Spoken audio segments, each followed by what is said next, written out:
some of you along that process, and it's true of you, it's true of many. Esther experienced it too, especially in the beginning.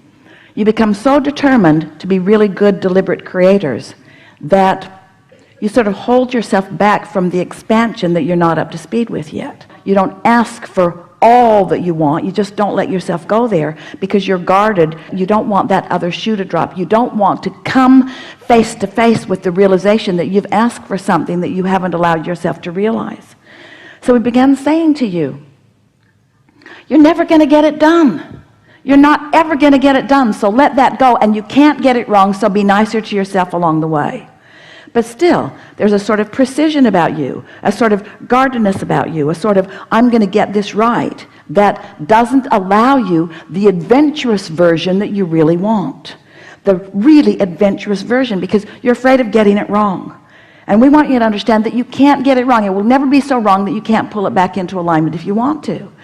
And so when you say to us, and we hear it often from people, my life is going pretty well, we would rather hear you say, I am ravenous about this life. There's so much that I want, and I'm screwing up every time I turn around. There's so much that I want that I'm not allowing myself to have. And that's what you're reaching for. You're reaching for more aliveness. You're reaching for more enthusiasm for life. You want to allow more of the energy to flow, even if it risks you resisting some of the energy that's flowing. And so sometimes when that desire is strong within you and you have not even acknowledged it to yourself, something that indicates the resistance that you've got going on shows up in your experience and causes a faster development of desire, faster than ever before. This life is supposed to produce desire even if you haven't yet come to the place that you're allowing yourself to receive it fully. But we began almost every conversation as we start out in a day. You almost always, when we say, are you enjoying your desire? Because we want you to have desire that is rampant, that you aren't up to speed with, because it's so fun getting up to speed with the desires that you're not up to speed with. That is the zest of life that you're looking for. We're going to say it again. The zest that you're looking for is for your life to launch rockets that you're not in the vicinity of because it's so fun to get in the vicinity of it. Because everything is relative. It is so fun to move from not being in alignment to in alignment. That's fun. It's like, why do you go on the roller coaster? Why do you go up so you can go down? Why do you do that? Because you like the relational experience. You like the feelings of that. You get a sense of what we're talking about? Yes. So what you bring to this table, and it is a wonderful representation and a lot of people are feeling it, is don't be afraid to get out there in the dynamics of this vibrational universe and let your desires soar far beyond your ability to own them. Because when you do come into ownership of those, how good it's going to feel. It's sort of like, do you remember those Thanksgivings when you were obligated to go to 3 or 4 different places at once? And by about the 2nd or 3rd Thanksgiving dinner, you wanted to die. Something that ordinarily would feel so wonderful was just not feeling so wonderful to you. You don't want to eat all your meals today. And you don't want to experience all the ideas that will flow to you in your whole lifetime today. You want them to just continue to come. So yes, you said, I'm going to go put myself into a physical body on the leading edge of thought, and I'm going to mix it up enough that I launch plenty of rockets of desires. And in the early days of your life, you launched more rockets that you could ever begin to keep up with. And you did not like that discord, and so you've decided to not do that again. But the thing is, you can't ever do that again because you now know too much. You know about alignment, so you can let your desires soar. You can reach for things that you have not been allowing yourself to reach for.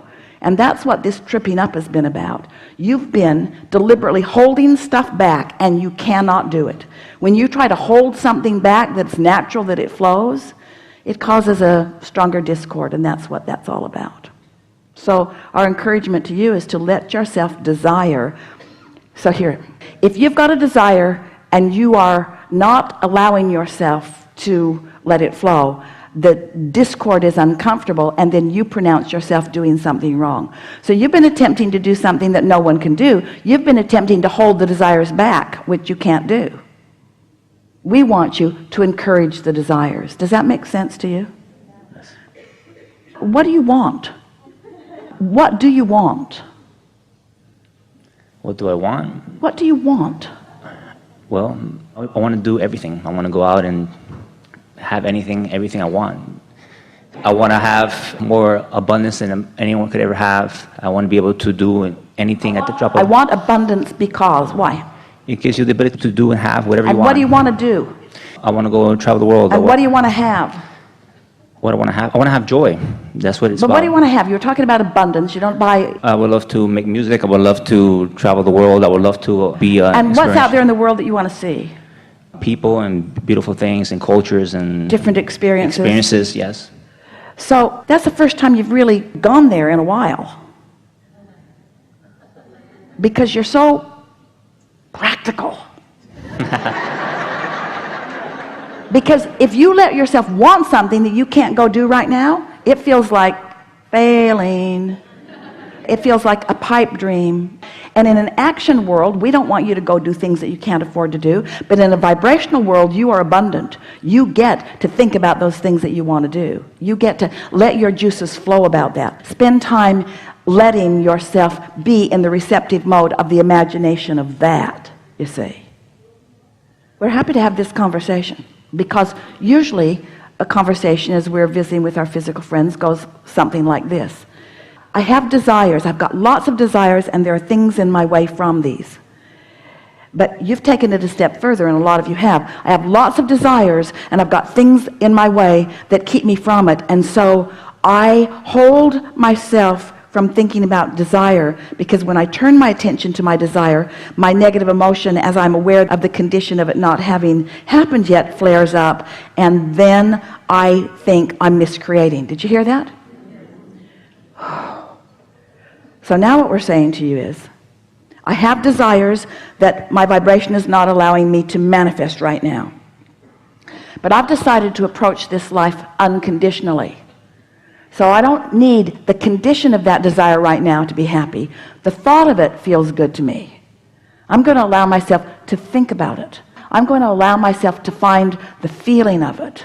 The feeling of landing in a country that I haven't been in before, and looking out the window into the environment of it and getting my first glimpse of something that is new, and stepping off the airplane into the weather atmosphere and feeling the atmosphere, the earth atmosphere of this, feeling the temperature, feeling the humidity, smelling the fragrances, being there, getting a glimpse of the people, hearing their sound, feeling them.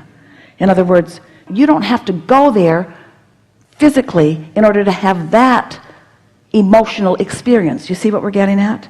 And as you allow yourself that emotional experience, we're going to say it, we've just got to, that unconditional experience, because the condition didn't happen yet. You aren't on the airplane. You aren't on the airplane. You're not there smelling it with your nose. You're smelling it with your emotion. You have allowed the thought to manifest. So don't hold back from that. When we begin every gathering, we say to you, are you enjoying your desire? And you say, yeah, you do. You say, yeah. But you're usually not enjoying your desire. You don't really get what we mean, because what you mean is, I'm allowing myself to enjoy the desires that I'm letting myself have, because I'm keeping a close guard on not wanting more than I believe I can have, because it's torturous.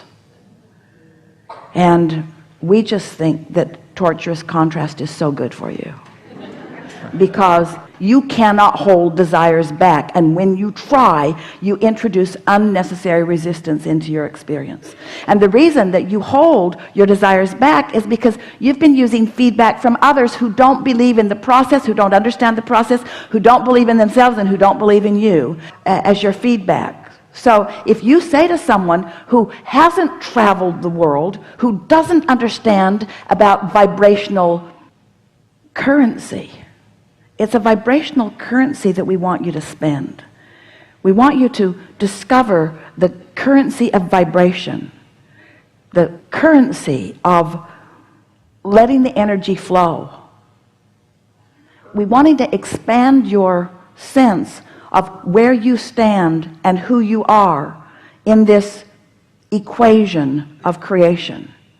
And we're wanting you to, all of you, to hear us when we say, you're not getting your fair share. You're holding yourself back from your fair share because you've got bogus beliefs and flawed premises that keep you from letting yourself have your fair share. So in that limited thinking, you don't let yourself want in the way that you naturally do, and you practice not letting yourself want with such deliberateness because you don't want to look bad. You don't want to be talking about stuff that you can't demonstrate right now. But we want you to be talking about stuff that you can't demonstrate because we want the unconditional pleasure of it to be what you're going for. We're out here on the leading edge, friends, way out here on the leading edge. As we visit with you, most people who come to us initially, they just want to figure out how to live a better life. They just want to figure out how to have more money and more friends and have nicer things in their life experience and to fulfill their reason for being. And it's a long list of things that you want. But few of you understand that the key to what you're looking for is a fast-moving vibration that you're up to speed with. That's really what you're looking for.